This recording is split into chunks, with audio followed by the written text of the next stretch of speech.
Even though Republicans are positioned to take control of the House, a big win for Republicans, the Democrat media complex is trying to turn the GOP's success into a loss by targeting Trump. Take a look at these headlines, folks. Trump lost the midterms. DeSantis won. The biggest loser in the midterms is Donald Trump. GOP falters. This is the left-wing strategy, doing whatever they can to take away from the Republican gains while stoking division within the GOP ranks. Let's face it, a win is a win, and the Democrats lost big last night. Let's bring in former White House advisor for Trump administration and host of America First with Dr. Sebastian Gorka, that man himself, Dr. Sebastian Gorka. Seb, you're there in the room. No long faces there. Major wins across the board, no? Yeah, I think, as I tweeted out this morning, two big take-homes. There we are in the ballroom at Mar-a-Lago. Two big take-homes after yesterday's results across the United States. Nancy Pelosi has been fired by the American people. and Biden is, I mean, this press conference he just had about an hour ago, Biden, he's such an idiot. He's actually going to think that this is a good result, and he's going to run in 2024. So, my gosh, can you imagine what a cakewalk this is going to be for President Trump? And here's a little metric for you.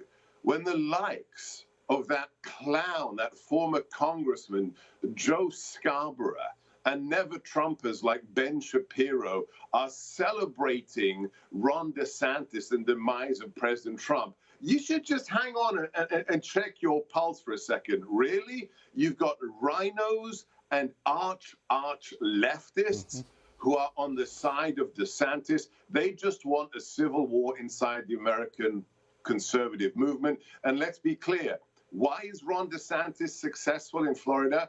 Because he brought President Trump's MAGA politics to one of the states of the union. So everything you're hearing in the establishment media is a lie, and President Trump will have that big announcement back at Mar-a-Lago on Tuesday. Yeah. In fact, we had Ashley Moody, Attorney General of Florida, on just a little while ago, and she said, exactly, I asked her, I said, is there some of the success attributed to Trump? And she said, yes, absolutely. I find it fascinating. Can we show that headline? There was a Fox News, I got calls, hey, did you see Fox News? Fox News says it's about DeSantis, Ron DeSantis' new Republican. That's an opinion piece, and I hung up on, look at it, Liz Peek. I don't know if you know Liz. I know Liz. I've known her for 15 years.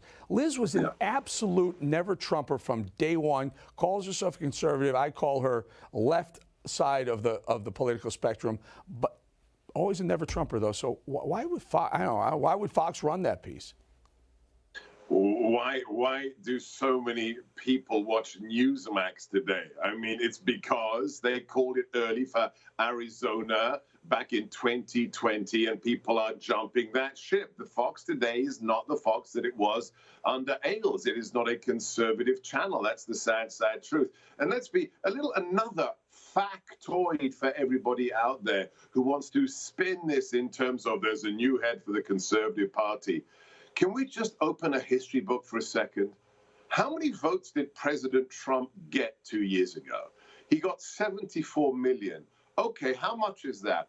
That is the most votes any incumbent president has ever received since the founding of the nation. From Washington to Obama, no incumbent president got more votes than President Trump. And now suddenly he's not the kingmaker par excellence. The fact is they want to sow division. And again, let me repeat the big take home for yesterday. We fired Nancy Pelosi, and Biden thinks this is a win, and he's going to run. Please, please run, Biden. Sometimes you got to just let him think that. You know what? You think you won? Don't change anything. Keep doing it. You might win in 24 with the same strategy.